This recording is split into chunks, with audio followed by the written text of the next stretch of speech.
শাসক দল প্রতি মুহূর্তে মানুষের উপরে আক্রমণ শাণিত করেছে এবং করে চলেছে।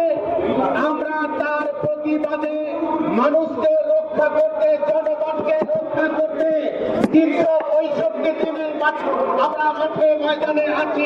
ডাক দিয়েছেন, আমরা বলছি ধর্ম উৎসব মানুষের নিজের কাছে, কিন্তু তিলোত্তমার সুবিচার যতক্ষণ পর্যন্ত না পাবো ততক্ষণ পর্যন্ত এই লড়াইয়ের মাটি কামড়ে চলবে।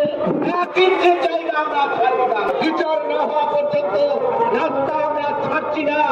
উৎসব আসুক, যাই থাকুক, মানুষ যেভাবে হচ্ছে এই তিলোত্তমার বিচারকে রাস্তায় নেমেছে, আমরা বামপন্থী ছাত্র যুব মহিলার পক্ষ থেকে এই মঞ্চ থেকে সেই সমস্ত সাধারণ মানুষ মা বোনেদেরকে বিশেষ করে কর্মী জড়াতে চাই।